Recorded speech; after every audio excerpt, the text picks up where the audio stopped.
नमस्कार दोस्तों, आप सभी का स्टॉक इजी में स्वागत है। दोस्तों आज हम बात करेंगे जैन कुशल इंडस्ट्री के बारे में, जो कि बीएसई और एनएससी दोनों प्लेटफॉर्म पे ये कंपनी लिस्टेड है। अगर हम कंपनी का मार्केट कैपिटल देखें तो वो है 267 करोड़। ये काफी छोटा मार्केट कैप है, आप बोल सकते हैं ये एक स्मॉल कैप कंपनी है। अगर हम इसके करंट प्राइस को देखें तो 69.6 चल रहा है और यहाँ पे कंपनी का जो डेट है वो 70 करोड़ का है।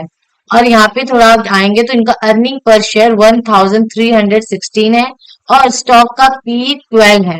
ठीक है, अब हम धीरे धीरे नीचे आएंगे और हम इसके फंडामेंटल को एनालाइज करेंगे। उसके बाद हम टेक्निकल भी देखेंगे कि क्या चल रहा है चार्ट में इस समय।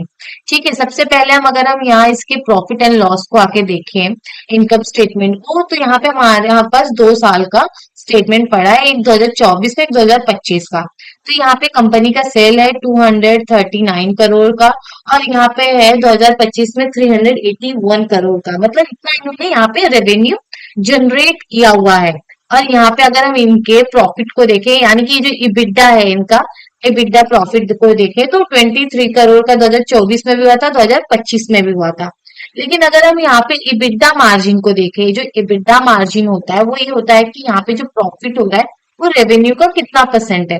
तो ये 2024 में 10% था, 2025 में 6% है। यानी कि यहाँ पे आपको गिरावट देखने को मिलेगी कि किस तरह 10% से कम होकर 6% ही रह गया है सिर्फ। अगर हम थोड़ा और नीचे आए तो यहाँ पे हम लोग को देखने मिलेगा प्रॉफिट, नेट प्रॉफिट कंपनी का देखने मिलेगा, जो कि 19% 2024 में भी था, 2025 में भी इनका जो नेट प्रॉफिट था वो 19 है, सिर्फ 19 करोड़ का है यहाँ पे। हम थोड़ा और नीचे आएंगे, अब यहाँ पे हम इसके बैलेंस शीट को देखेंगे। अगर इनके बैलेंस शीट को देखें तो रिजर्व जो है इनका कंटिन्यू बढ़ रहा है। 2000 मार्च 2024 में 14 करोड़ का 43 करोड़ का था और सितंबर 2025 में 153 करोड़ का हो गया है। अगर आप इनके बोरोइंग्स को देखें, सब तो बढ़ रहा है, साथ में इनकी बोरोइंग्स भी बढ़ रही है। मार्च 2024 में 46 करोड़ की इनकी जो बोरोइंग थी वो बढ़कर सितंबर 2025 में 70 करोड़ की हो गई है। ठीक है, अगर आप इनके फिक्स असेट को देखें कि जिस कंपेयर में इनका यहाँ पे रेवेन्यू, यहाँ पे इनका जो बोरोइंग है वो बढ़ रहा है, उस हिसाब से यहाँ पे इनका फिक्स असेट नहीं बढ़ रहा है। यहाँ पे 2024 में भी 10 करोड़ का इनका फिक्स असेट था, 2025 में भी 10 था और सितंबर 2025 में आकर ये 9 करोड़ का सिर्फ रह गया है। और अगर आप नीचे देखें तो कोई यहाँ पे इनका एक्सपांशन भी अभी नहीं चल रहा है। और इन्वेस्टमेंट इनका जो 18 करोड़ से होकर 34 करोड़ का हो गया है। अब थोड़ा और नीचे आइए, यहाँ पे आपको चीजें थोड़ी सी बिगड़ती हुई दिख सकती हैं। जैसे कि अगर आप ध्यान दें, ट्रेड रिसीवेबल, ये जो कंपनी के ट्रेड रिसीवेबल है ये देखो आप, यहाँ पे 2024 में 60 करोड़ का था और यहाँ सितंबर 2025 में बढ़कर 128 करोड़ का हो गया। यानी कि अभी जितना इन्होंने रेवेन्यू, जितना इन्होंने अपना प्रोडक्ट सेल किया है, दिखाया है कि इतने करोड़ का हमने सेल किया है, उसमें से अभी 128 करोड़ इनके पास आया ही नहीं है। ये उन्होंने माल बेच दिया लेकिन अभी इतना पैसा उनको रिटर्न नहीं मिला हुआ है। ये एक सबसे बड़ा रेड फ्लैग हो सकता है। अगर ये ट्रेड रिसीवेबल ऐसे ही बढ़ता रहा तो कंपनी के ऊपर प्रेशर बढ़ सकता है। अगर हम नीचे आए, जैसे कि आपने देखा कि कंपनी का जितना भी प्रॉफिट था, बोलते कि कैश फ्लो में वो कितना वो कैश में कन्वर्ट कर पा रहे हैं। अगर कंपनी के प्रॉफिट्स को देखेंगे आप यहाँ पे तो कितना वो 23 करोड़ था, तो क्या इस चीज को वो अपने कैश में ला पा रहे हैं? आप देख सकते हैं इनका यहाँ पे जो कैश फ्रॉम ऑपरेटिंग एक्टिविटी है वो माइनस में चल रहा है। ये भी एक नेगेटिव होता है, ये भी एक हमको दिखाता है कि कंपनी यहाँ पे अच्छे से काम नहीं कर पा रही है, मैनेजमेंट का यहाँ पे काम सही से नहीं हो रहा है, वो चीजों को अच्छे से ऑपरेट नहीं कर पा रहे। अगर वो जो माल बेच रहे हैं, जो पैसा आ रहा है उसको अगर वो पहली बात तो पूरा पैसा नहीं ले पा रहे, वो लेट कर रहे हैं लेने में, और दूसरी बात अपने प्रॉफिट को अगर वो कैश में कन्वर्ट नहीं कर पा रहे हैं तो कंपनी प्रॉफिट जनरेट, फिर यहाँ पे प्रॉफिट क्या होगा कंपनी को, यहाँ के इन्वेस्टर को, ट्रेडर को क्या प्रॉफिट देखने को मिल सकता है।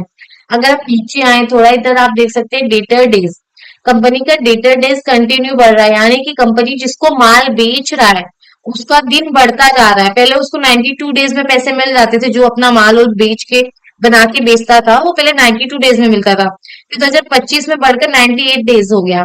लेकिन अगर यहाँ पे आप इसके डेज पेबल देखेंगे कि अगर कंपनी जहां से माल खरीद रही है, कच्चा माल, अपने प्रोडक्ट को पूरा बनाने के लिए जहां से पैसा ले रही है, वहां से क्या हो रहा है, इसको जल्दी पैसा देना पड़ रहा है। इनको जो माल ये बेच रहे हैं उसका पैसा इनको यहाँ पे लेट मिल रहा है, लेकिन जहां से ये माल उठा रहे हैं यहाँ पे इनको जल्दी देना पड़ रहा है।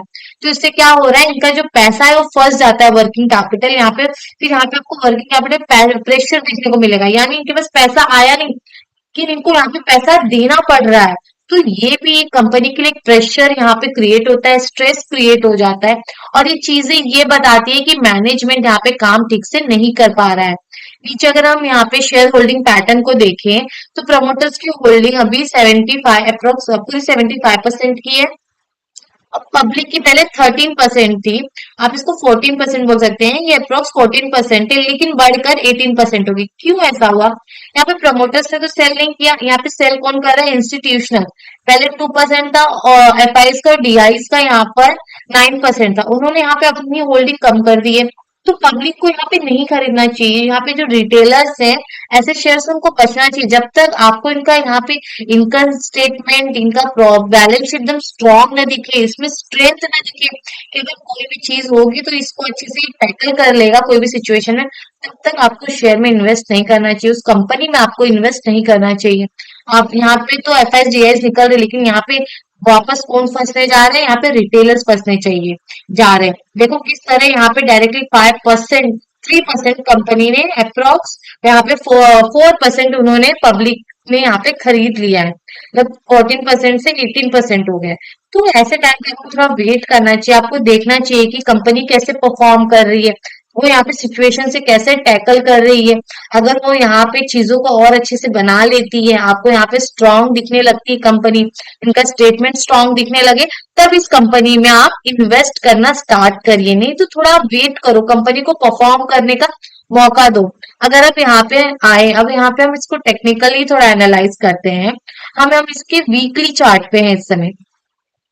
कंपनी यहाँ पे लिस्ट हुई, कब लिस्ट हुई? यहाँ पे वो अक्टूबर, 13 अक्टूबर के, इधर आप देखेंगे तो अक्टूबर के मंथ में यहाँ पे वो लिस्ट हो गई। और लिस्ट होने के बाद क्या हुआ, थोड़े टाइम पे प्राइस यहाँ पे रुकी, यहाँ पे रुकी, तो कौन सेल करता गया? यहाँ पे सेल करते गया F I S D I, sale किया उन्होंने और यहाँ पे खरीद लिया रिटेलर्स ने। अब प्राइस देखिए कहाँ पे आ गया है, प्राइस नीचे आ गई है, वो भी हैवी वॉल्यूम के साथ यहाँ पे सेलिंग हो रही थी। देखो किस तरह यहाँ पे बड़ी बड़ी कैंडल्स के, जो यहाँ पे कैंडल है उनके वॉल्यूम देखो कितने बड़े बड़े हैं। तो आपको थोड़ा वेट करना चाहिए, आपको पहले फंडामेंटली देखना चाहिए कि कंपनी कितनी स्ट्रांग है, उसका बिजनेस मॉडल कितना स्ट्रांग है, उसका जो फाइनेंशियल स्टेटमेंट है वो क्या कर रहा है, प्रमोटर्स क्या कर रहे हैं, कैश फ्लो क्या कर रहा है, ये सारी चीजें आपको देखनी चाहिए। उसके बाद आपको टेक्निकल पे आना चाहिए। अगर आपको फंडामेंटल स्ट्रांग दिख रहा है तो आपको यहाँ पे टेक्निकली, आपको यहाँ पे अपने लिए पोजीशन ढूंढनी चाहिए कि कब और कहाँ। अगर बिजनेस अच्छा भी है तो आपको वेट करना चाहिए कि बिजनेस सही प्राइस पे आए, अपने एक फेज में आए जहां पे मैं बाय कर सकता हूँ। जैसे कि प्राइस अभी नीचे आ रही है, अब आपको यहाँ पे वेट करना होगा। अगर कंपनी यहाँ पे अच्छा परफॉर्म करेगी तो यहाँ पे प्राइस ऑटोमेटिकली अपने यहाँ पे वॉल्यूम के साथ वो यहाँ पे प्राइस ऊपर जाना स्टार्ट हो जाएगा। यहाँ पे जो चीज होती है वही चीज आपको यहाँ पे देखने को मिलती है। अगर मैनेजमेंट अच्छा काम करता है तो तुरंत यहाँ पे आपको एक अच्छी कैंडल बनना स्टार्ट हो जाएगी, वो भी एक अच्छे वॉल्यूम के साथ। तो हमेशा ये दोनों एक दूसरे से लिंक होते हैं। अगर फंडामेंटल अच्छा काम चल रहा है तो टेक्निकल में आपको दिख जाएगा कि प्राइस ऐसे ऊपर जा रही है और वो भी वॉल्यूम के साथ ऊपर जा रही है, यानी कि प्राइस में यहाँ पे मैनिपुलेशन हो रहा है, छोटे छोटे वॉल्यूम्स यहाँ पे फॉर्म हो रहे हैं। आपको कैंडल्स भी बताते हैं कि प्राइस किस तरह यहाँ पे परफॉर्म कर रहा है। अगर कैंडल्स अच्छे बन रहे तो बताएगा हाँ यहाँ पे सब लोग इंटरेस्टेड है, यहाँ पे रिटेलर्स इंटरेस्टेड है, यहाँ पर एफ आई जी आई भी इस शेयर में इंटरेस्टेड है। तो दोस्तों आज के लिए वही रुकते हैं। अगर ये वीडियो आपको यूजफुल लगा है तो लाइक, कमेंट, सब्सक्राइब जरूर करें।